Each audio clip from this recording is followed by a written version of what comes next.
Livro de João, irmãos, capítulo de número 6.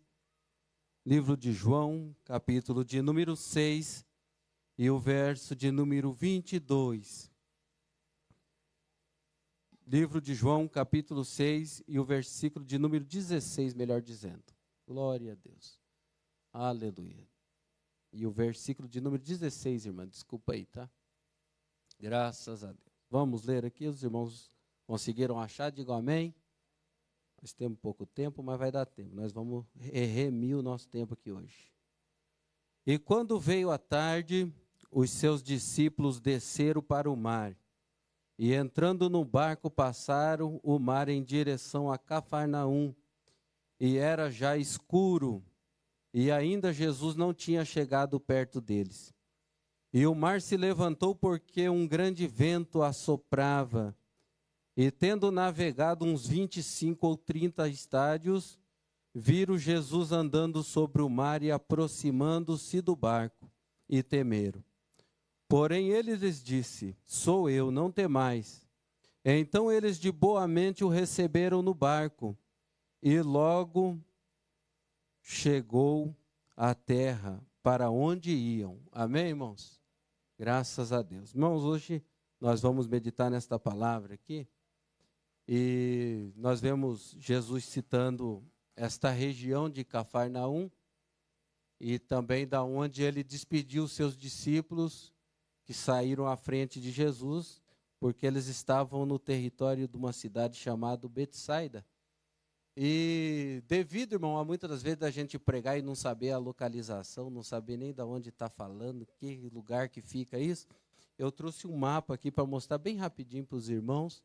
E já vou voltar para a mensagem. A irmã pode colocar ali o mapa. Não sei se os irmãos estão conseguindo ver. Aqui o mapa, né?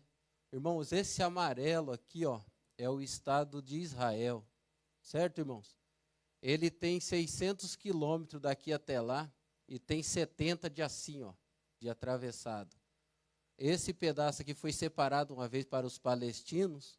E Israel ficou só com 7 quilômetros de largura aqui nesse pedacinho aqui, ó. E daí os palestinos não aceitaram esse pedaço aqui como estado deles. Houve uma guerra aqui junto à Síria, a Jordânia, o Líbano, tudo ajudando os palestinos, porque os palestinos queriam tomar todo esse território aqui do povo judeu, que é a nação de Israel. E aconteceu que só a nação de Israel, nesse pedacinho, que é um país muito pequeno, hoje eles têm 8 milhões de habitantes, naquela época tinha muito menos. Só esse povo aqui, né, que é o povo escolhido de Deus, eles conseguiram vencer os palestinos que estavam aqui e todas essas nações que ajudaram eles aqui. Então os irmãos veem, né, que benção que é, né, irmão? Povo protegido por Deus. Essa parte daqui, da onde eu estou tracejando, daqui para baixo, é um deserto, aqui é chamado de deserto do Negev. Né? Aqui está o Mar Morto, perto de Jerusalém, e esse azulzinho aqui é o Mar da Galileia, onde nós vamos mencionar mais na mensagem de hoje. Então, irmão, Israel gosta de ter o domínio desse deserto aqui, que não serve quase para nada, porque o exército de Israel, quando eles vão pelejar contra as nações, eles pelejam aqui nesse deserto e aqui na Cisjordânia. Eles nunca guerreiam dentro do estado deles, porque é muito pequeno. Se eles guerrear aqui dentro, qualquer bomba acaba com Jerusalém, acaba com as outras cidades. Então eles trazem o exército inimigo para o deserto e peleja nesse território aqui. Porque se eles deixar avião atravessar e entrar, um avião aqui dentro de 6 minutos acaba com Jerusalém, não sobra mais nada.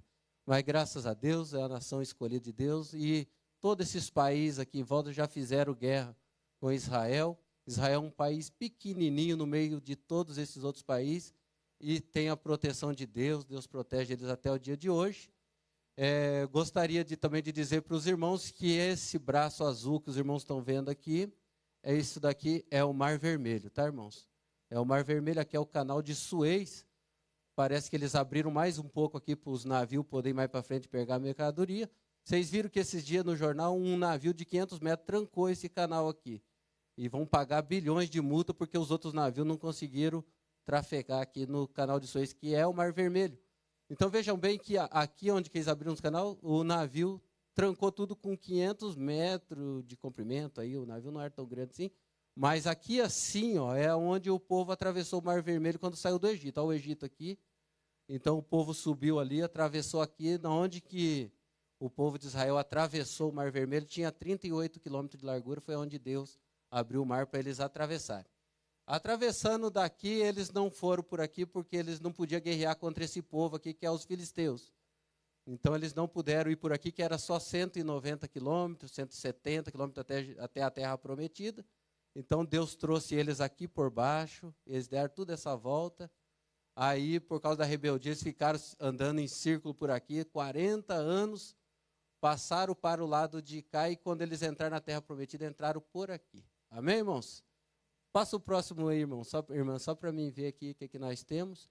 Nós temos esse daqui também, que é o mapa de Israel, que é esse lado de cá, tá, irmãos? Nós sabemos que Moisés conquistou um pouco de terra desse lado, mas cada milênio aí esse mapa muda por causa das guerras. Então, hoje Israel é esse lado de cá. Então, essas três partes aqui para nós mencionar é muito importante. A Judéia, onde está Jerusalém, Samaria, onde está a cidade de Samaria, também Sicar, né, que é a cidade onde Jacó abriu um poço, que está o poço de Jacó, onde Jesus encontrou com aquela mulher samaritana, que é a região de Samaria, e a Galileia, onde está Nazaré, que é a cidade de Jesus, Naim, Caná da Galileia, e Cafarnaum, Tiberíades, e essas cidades que nós vamos mencionar em volta do mar da Galileia ali, amém? Pode passar o próximo aqui, irmã, graças a Deus. Aqui está o mapa já dividido em 3 etapas, eu gosto de mencionar isso aqui, Judéia, Samaria e Galileia. Isso aqui é muito bom, irmão. Hoje nós vamos perder um pouquinho de tempo, como diz, para cada vez que nós mencionar alguma cidade, nós saber que região que ela está. Hoje nós estamos mencionando o mar da Galileia, onde Jesus operou o milagre, e eu puxei 3 mapas porque eu queria localizar a cidade. Aqui nós temos Betsaida, Corazim. Pode passar o próximo aqui, irmão. Irmã, desculpa lá, pode voltar lá um pouquinho. Esse azul que eu risquei aqui, irmão, esse aqui é o Rio Jordão. Tá? O Rio Jordão desce, enche o mar da Galileia, continua descendo e deságua no Mar Morto, onde vira um mar salgado. E daí tem a cidade em volta onde Jesus evangelizou bastante vezes. Pode passar o próximo, irmã. Esse daqui é o mapa. Eu cacei 3 mapas. O que eu queria achar? A cidade de... Eu queria achar uma cidade aqui. Genezaré. Ela está bem aqui, ó. Essa cidade ela aparece pouco porque é muito pouco habitante que tem aqui. Parece que agora a população dessa Genezaré aqui é 470 casas. E na época de Jesus, Cafarnaum também tinha umas 600 e poucos moradores. Era pouco também, há 2000 anos atrás. A cidade não tinha muito morador. Pode passar, irmão, para o próximo e eu já vou parar aqui e vou entrar na mensagem. Pode deixar. Aqui está a cidade, nesse mapa está Genezaré. Eu ampliei a Galileia para os irmãos verem a cidade. Irmãos, vejam bem que Nazaré está aqui, certo? Nazaré é a cidade de Cristo. Porém, Jesus não nasceu em Nazaré, né, irmão? Vocês sabem disso, né? Maria e José saiu daqui, foi lá para Jerusalém, e Jesus nasceu lá em Belém, 8 quilômetros de Jerusalém. De lá, Jesus fugiu com os pais dele para o Egito, lá para baixo, voltou depois direto para Nazaré. Daí Jesus teve a infância dele, cresceu aqui, não foi muito bem recebido o seu ministério aqui, daqui ele mudou para Cafarnaum, que é onde nós vamos entrar na mensagem agora, tá bom? Pode passar para o próximo aí, irmã. Isso, está ali as rotas que Jesus fazia de uma cidade na outra, tudo navegando aqui pelo Mar da Galileia. Tem Cafarnaum, Jesus ia para Betsaida, ia para Genezaré, que está aqui, para Magdã. Essa Magdã aqui, irmã, é a cidade de Maria Madalena, tá bom? Foi aqui que ela se converteu, e por isso que chamava ela de Maria Madalena, porque ela era de Magdália, tá bom? Aqui está o Mar da Galileia, e aqui está a cidade de Tiberíades. Pode passar o próximo aqui, irmã? Eu puxei, irmão, aqui está aqui, ó, tamanho do Mar da Galileia. 14 quilômetros de largura, mais ou menos, dependendo, algumas pessoas põem um pouco mais, um pouco menos. 14 quilômetros de largura, 14 quilômetros de largura por 24 quilômetros de comprimento. Pode deixar essa foto aí para mim agora, tá, irmã? Se puder. Deixa eu ver se eu apaguei aqui, que já hoje eu estava iluminando o olho de uns irmãos ali embaixo. Nem estava vendo, pronto. Isso acontece até nas melhores famílias, né, irmão? Então, vou deixar esse mapa aí para os irmãos se familiarizando. Irmão, muito bem. A Bíblia Sagrada vai dizer que Jesus chamou os seus discípulos para uma viagem. Ele saiu da cidade de Cafarnaum e ele estava indo para a cidade de Betsaida, que chama de Julia, porque deram esse nome em homenagem à filha de Júlio, né, que era o imperador de Roma na época. Jesus saiu de Cafarnaum, e eu vou olhar para a Bíblia e vocês olham lá para o desenho lá, para mim poder pregar. Glória seja dada ao nome do Senhor. Então diz que no livro de Marcos, que é eu achei que é uma passagem bem completa, os irmãos vejam bem, o que eu gostaria de dizer aqui? Que Jesus foi lá para Betsaida, e ele estava ensinando em Cafarnaum, e diz o livro de Marcos e de Mateus que Jesus estava com fome, e os seus discípulos também estavam com fome, porque eles não tinham tempo nem de se alimentar. Marcos capítulo 6 e o versículo de número 31. Diz que eles estavam com tanta fome e o povo se aproximava de Jesus, aquela multidão tão grande, Jesus não tinha tempo de se alimentar, nem ele e nem os seus discípulos. E diz que Jesus chamou eles, entrou no barco e falou assim: agora nós vamos ir para Betsaida e nós vamos de barco. Porém, Cafarnaum para Betsaida era só dividido pelo rio Jordão ali, era bem pertinho, mas Jesus tinha que ir por dentro da água de barco, porque a multidão cercava Jesus de uma certa forma, que Jesus não conseguia dar muito passo, ele tinha que parar para atender a multidão, por isso ele não tinha tempo para comer. Então ele chamou os discípulos e entraram no mar da Galileia para ir até Betsaida, mas era pertinho. Sabe por que eu descobri que era pertinho? Porque a multidão descobriu que Jesus estava indo para Betsaida. E aqui no livro de Marcos, no capítulo 6 e 31, diz que a multidão ficou sabendo que Jesus estava indo lá para Betsaida, e eles correram de a pé, irmãos, e chegaram primeiro que Jesus, lá onde Jesus foi desembarcar. Quando Jesus deu aquela voltinha por dentro do mar, com os discípulos, dando aquele parecer e tendo aquela conversa, e quem sabe querendo achar um lugar para se alimentar, a multidão que vinha de tudo quanto era lugar para ouvir a mensagem de Jesus, receber os milagres, ouvir o ensinamento dele, correram de a pé e chegaram primeiro do que ele lá em Betsaida. Quando Jesus chega numa região deserta, como ele fala, que ele vai descer, já tinha uma multidão de 5.000 pessoas esperando Jesus na beira do mar da Galileia. Apesar de chamar de mar da Galileia, ali é um lago de água doce, né, que é abastecido pelo Rio Jordão. Tem aproximadamente 45 metros de fundura esse lago ali. Então aqui fornece água hoje para Israel beber, e também tem uma porcentagem certa que Israel fornece para a Jordânia, porque já teve uma guerra por causa dessa água doce. Precisa dizer que o negócio de água hoje é uma matéria-prima que o mundo está precisando, não tem água mais. Então, depois que eles fizeram o acordo de paz com o país do outro lado, Israel é obrigado a fornecer não sei quantos milhões de litros de água lá para ajudar a abastecer a terra lá da Jordânia. Então veja bem que quando Jesus chega lá, que Jesus vai querer comer, vai querer se alimentar, tem uma multidão de 5.000 pessoas esperando Jesus, que é a hora que Jesus vai transformar aqueles pães e peixes para alimentar 5.000 pessoas. É a primeira multiplicação que Jesus vai fazer, é no território de Betsaida. Diz que Jesus está com fome, eu creio que Jesus matou a fome dele dos discípulos com essa multiplicação, e também daquelas 5.000 pessoas. Agora a Bíblia vai dizer no livro de Lucas, no capítulo de número 9 e o versículo de número 10, que esse lugar deserto é de uma cidade chamada Betsaida, então nós fica bem claro que Jesus saiu de Cafarnaum e foi para lá, e ele multiplicou os pães ali. Só que o povo tinha um interesse na pessoa de Jesus, porque eles achavam que Jesus era um político. Eles achavam que Jesus ia tomar o poder, ia livrar eles do Império Romano. E diz que quando Jesus termina de alimentar toda aquela multidão, Jesus ouve a conversa que eles queriam nomear Jesus como rei da Judéia. Por isso que Jesus era chamado de rei dos judeus. Jesus chama os discípulos, que nós lemos aqui em João, e fala para eles pegar o barco e voltar para Cafarnaum. De lá voltar para a terra deles. E diz que Jesus ficou ali despedindo a multidão. Jesus estava conversando com eles numa boa. Diz que quando os discípulos entram no barco e começam a navegar em direção a Cafarnaum, mas na verdade eles foram parar na terra de Genezaré. Não sei se a onda do mar tirou eles um pouquinho da rota, sei que eles desembarcaram em Genezaré. Por isso que eu fiquei caçando no mapa se tinha Genezaré mesmo ali. Porque o nome do Mar da Galileia também se chama Lago de Genezaré. Agora veja bem que Jesus fica despedindo o povo e mandou só os discípulos ir na frente. Mas uma coisa que me chama a atenção é que João só fala que os discípulos desceu, pegou o barco e foi. Mas Mateus e Marcos não fala que eles pegaram o barco, não. A Bíblia lá em Mateus e Marcos vai dizer que Jesus obrigou eles a entrar no barco e vazar fora. Jesus falou assim, eu vou ficar e vocês entram agora nesse barco e vão andando. Depois eu vou dar um jeito de ir também.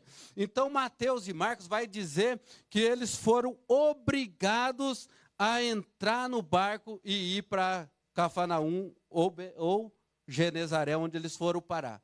E diz que Jesus despediu a multidão, era mais ou menos umas 6 horas da tarde. Era mais ou menos umas 6 horas da tarde. Jesus despediu a multidão e subiu a um monte para orar. Veja bem, enquanto os discípulos começaram a remar, pastor, Jesus começou a orar. Agora a gente fica pensando, será que Jesus precisava orar tanto assim como ele orava? E nós, né, pastor? Será que nós precisamos orar tanto assim? Se Jesus orava, imagina nós, né, pastor? Olha a situação que Jesus, quem era Jesus e orava tanto. E nós, como discípulos, como crentes, às vezes não queremos orar, né? Parece que entramos numa guerra que todos os ossos do nosso corpo estrala e dói só para nós não orar, né? E Jesus foi orar. Agora Jesus começou a orar, 6 horas da tarde, Jesus começou a orar. E os discípulos começaram a remar 6 horas da tarde. Diz o apóstolo João que os discípulos já tinham navegado mais ou menos uns 25 estádios. Uns 25 estádios. Aí eu fiquei fazendo umas contas aqui, porque cada estádio tem 180 metros. 25 estádios vezes 180 metros vai dar 4.500 metros. Ou seja, eles estavam fora de rota mesmo, porque eles não andaram tanto assim da primeira vez.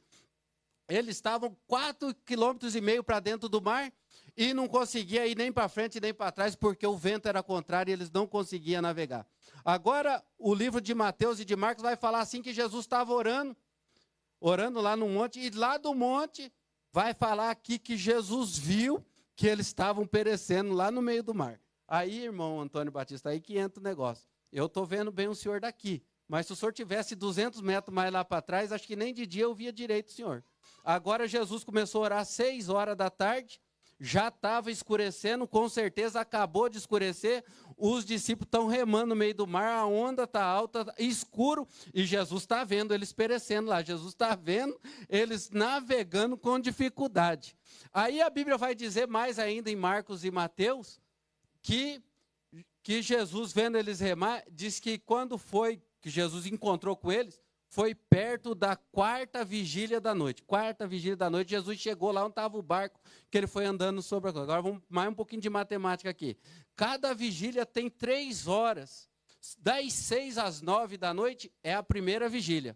Das 9 à meia-noite é a segunda vigília da noite. Da meia-noite às 3 da manhã é a terceira vigília. E Jesus chegou lá no barco perto da 4ª vigília da noite. Então veja bem que quando Jesus chega lá no barco já é quase 4 horas da manhã. Agora observe que os discípulos estavam remando das 6 horas até as 4 horas da manhã. Dá 10 horas de remo, irmãos. Estavam arrebentados, remando e não conseguiam sair do lugar. Mas uma coisa é importante, Jesus lá do monte, com escuridão, com onda alta, com vento forte, Jesus não tirava o olho deles. Merece um aleluia ou não merece, irmão? Os discípulos estão lá no meio do mar, perecendo quase a 5 quilômetros, no meio da escuridão, a onda alvoroça, o barco para tudo quanto é lado. Jesus lá em cima do monte orando e olhando para eles e olhando, eles estão perecendo, eles estão passando dificuldade lá no meio do mar. Oh, aleluia! Agora diz que, veja bem que de madrugada, os discípulos perecendo. Agora, irmão, vamos entrando aqui na mensagem, que também hoje eu não tenho muito tempo. Observe uma coisa, que os discípulos entraram no barco. Quem foi que mandou eles entrar no barco, pastor? Jesus. Jesus deu ordem ou não deu, irmão? Então vocês vejam bem que os discípulos estão aqui dentro do barco, passando por uma dificuldade danada. E eles estão no barco não é porque eles são desobedientes, não. Eles estão ali justamente porque eles obedeceram à ordem de Jesus. Muitas das vezes você vê um crente passar por dificuldade, seja na doença, seja no desemprego, seja uma avaria no meio da sua família, e alguém que está de fora fala bem assim, ó, ele está num barco furado, porque ele entrou nesse barco sem ordem de Jesus. Não, Você está passando por dificuldade muitas vezes justamente porque você obedeceu à voz de Jesus e está fazendo o que Ele mandou. Glorificado seja o nome do Senhor. Estão ali porque obedeceram. Tem pessoa que quando vê crente passando por dificuldade, fala, o crente está passando por isso porque está em pecado. O crente está passando por isso porque desobedeceu à voz de Jesus. Negativo, irmão. Todos aqueles que abraçam a causa do mestre e obedecem à sua voz, passa por dificuldade, passa por tempestade, passa por avarias, às vezes quer ir para frente e não consegue sair do lugar, parece que era para remar só por 1 hora e já faz 10 horas que está sofrendo, mas uma coisa é certa, o mesmo Jesus que manda você ir, Ele não tira o olho de você, glorificado seja o nome do Senhor. Aí Jesus falou bem assim, antes que ele pereça, e fui eu que coloquei ele nessa situação, eu vou lá ajudar eles, glorificado seja o nome do Senhor. Diz que os discípulos estão remando, a onda está alta, o vento está muito forte, irmão, e quando eles olham, alguém vem andando sobre as águas, glorificado seja o nome do Senhor. Irmão, esse mar da Galileia que nós vemos aqui, foi o palco de muitos milagres, foi ali que Jesus estava dormindo num barco, numa outra feita, e as ondas se levantou e acordaram ele, e ele se levantou e olhou para o mar e falou assim, vento, acalma-te, mar, aquieta-te. Irmão, sabe por quê? Quando Jesus chegou no barco lá, que ele veio andando sobre as águas, diz a Bíblia Sagrada que quando Jesus vem chegando, os discípulos começam a gritar, também não é por pouco, né, irmão? 4 horas da manhã, nunca viram ninguém andar sobre as águas. Jesus vem chegando, acho que até o Geazi gritava naquele dia, né, Geazi? Que a coisa estava meio difícil de acreditar que era Jesus de 5 quilômetros que estava chegando andando sobre o mar. Jesus vem se aproximando e quando eles começam a gritar com muito medo, Jesus falou assim, acalme-se, aquiete-se, sou eu, não temas. E diz que tinha um camarada dentro do barco, irmão, que se chamava Pedro. Em vez dele ficar bem quietinho, né? Porque ele era pescador, não queria descer para dentro do mar, não queria fazer nada. Mas quando ele viu Jesus, ele falou assim, se é o Senhor mesmo, permita que eu vou andando até o Senhor. E disse que Jesus falou assim, não, sou eu, rapaz, pode vir. E olha que Pedro não deu um mergulho, nem saiu na abraçada, não. Ele falou assim, eu quero ir andando do mesmo jeito que o Senhor está andando. E Jesus falou, pode vir. E disse que ele foi caminhando, e disse que até ali a tempestade ainda não tinha parado, o vento ainda não tinha parado de soprar. E disse que quando o vento pegou na orelha de Pedro, balançou o cabelo dele, não sei se ele tinha muito cabelo, às vezes ele era igual eu sou um cara de pouco cabelo, cada vez menos ainda. Diz que quando ele sentiu o vento bater nele, ele teve medo, ele se atemorizou e disse que ele começou a afundar. E no momento que ele começou a afundar, ele falou, mestre, socorre-me. E diz que Jesus estendeu a mão, colocou ele de pé novamente e falou, não temas, homem de pouca fé. Tem hora que a nossa fé é pequena e parece que nós vamos afundar, mas se nós levantar nossa cabeça e levantar nossa mão e falar, socorre-nos, Senhor, Ele está pronto a te socorrer, está pronto a nos socorrer aqui nesta noite. Por isso que você vai voltar para sua casa com a vitória, porque Jesus está presente aqui para te dar essa vitória. Aleluia, glória a Deus. Cada escritor aqui, irmão, ele escreveu a passagem da melhor forma que ele pôde, ou quem sabe algum esquece algum detalhe, né? Pedro, João escreveu a passagem aqui, não falou que Pedro andou sobre as águas, Antônio Batista. Mas o Marcos e Mateus foi bem enfático de dizer que Jesus ordenou, ele deu ordem para eles entrar nesse barco. Eles não entraram porque queria. Quem sabe eles até falaram lá, irmão Jairo, Jesus, nós não queremos ir sem o Senhor dentro desse mar. Nós só vamos junto com o Senhor. Jesus falou, não, eu estou dando uma ordem, vocês vão sozinhos. Eu vou ficar, eu tenho uns negócios para resolver, e vocês vão sozinhos, depois eu vou dar um jeito de ir ter com vocês. E foi sobre as águas. E nós vemos assim que, desses que escreveu a passagem aqui, ó, João estava lá dentro do barco.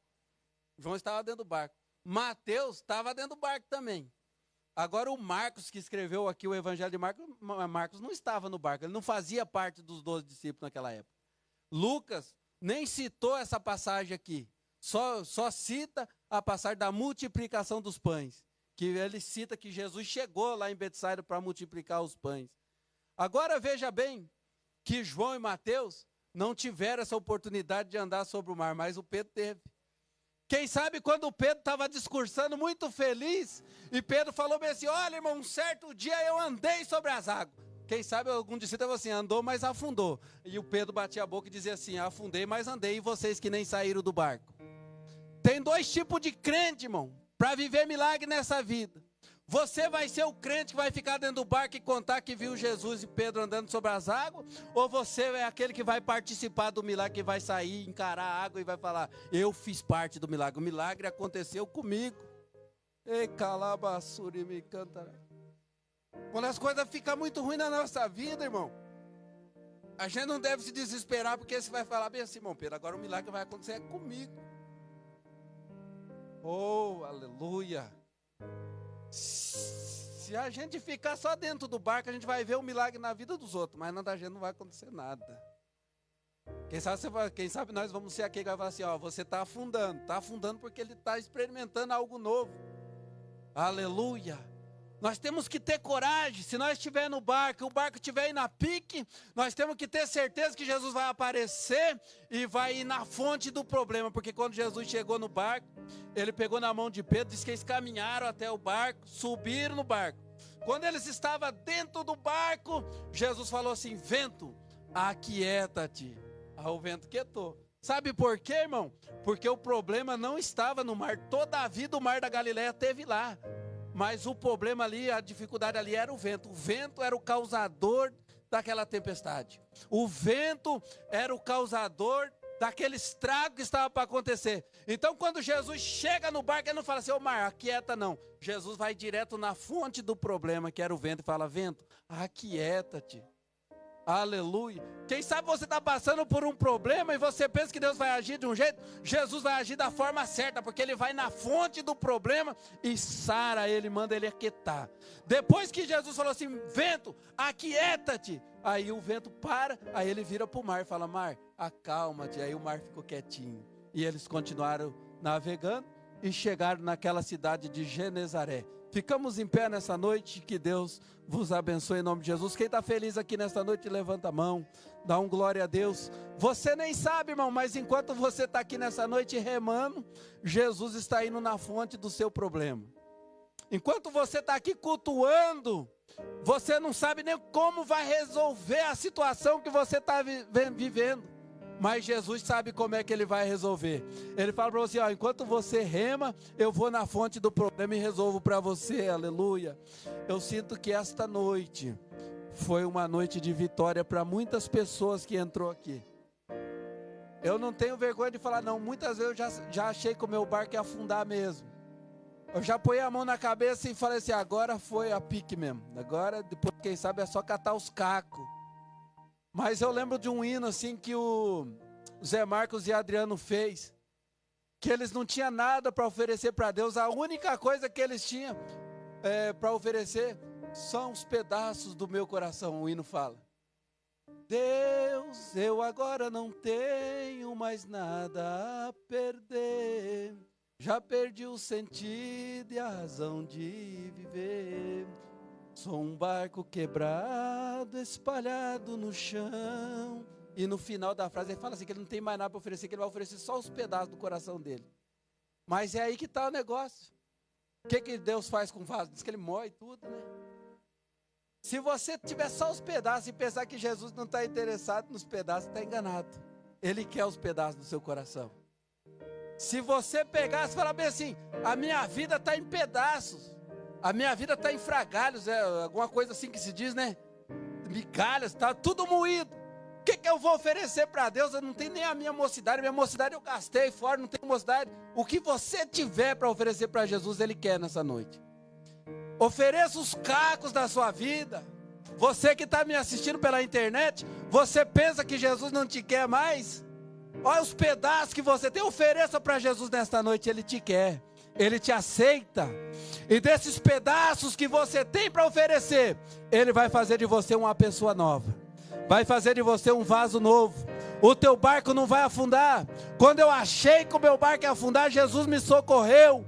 E Ele vai te socorrer também nesta noite. Vai socorrer a tua casa, a tua família. Porque Jesus é de milagre e Ele está aqui nesta noite. Eu gostaria de orar por alguém nesta noite. Quem precisa de oração, não precisa vir aqui na frente não. Levanta a sua mão, assim, bem alto. Aleluia. Você aguenta um minuto levantado? Eu sei que tem hora que parece que pesa muito o braço da gente. Mas levanta, eu vou orar. Enquanto eu oro, Jesus vai fazer um milagre na sua vida. Posso orar, pastor? E aquelas pessoas que eu mencionei ali no celular de já hoje, eu vou também apresentar você. Vamos orar pela irmã Yolanda que vai viajar para Rondônia. Irmão, a irmã Yolanda era a parteira da minha mãe. Ela ajudou eu e o Marcos nascer, viu? E ela disse que eu não queria chorar, e ela teve que me dar 2 tapas para mim chorar. Se ela me conhecesse, ela tinha dado mais uns 5. Mas graças a Deus que ela teve misericórdia, bateu só 2 vezes, daí eu chorei, fui esperto. Vamos orar, que Deus abençoe os irmãos nesta noite. Grande Deus e eterno Pai, a Tua palavra foi pregada nesta noite. E que alabassuri me cantarai. Eu sinto, Senhor, que tem pessoas aqui que pensam que o barco dele vai afundar, Senhor. Tem gente aqui no meio de uma tempestade tão grande que ele acha que não vai ter vitória. Mas eu vejo o Senhor andando em direção a esta pessoa nesta noite. Eu vejo o Senhor entrando nesta casa. Eu vejo o Senhor tomando esta causa nas tuas mãos, porque esta noite é uma noite de vitória. Esta noite é uma noite de bênção, Senhor. Enquanto nós estamos aqui, o Senhor garante a vitória do teu povo. Oh Deus amado, abraça a tua igreja. Toca nesta pessoa, Senhor, esta mão levantada. Pega nesta mão, Senhor, e socorre para a honra e a glória do teu santo nome. Eu creio no milagre nesta noite. Creio no milagre da minha família, da minha casa, dos meus familiares. E creio no milagre desta igreja, em nome de Jesus. Amém, Senhor. Amém.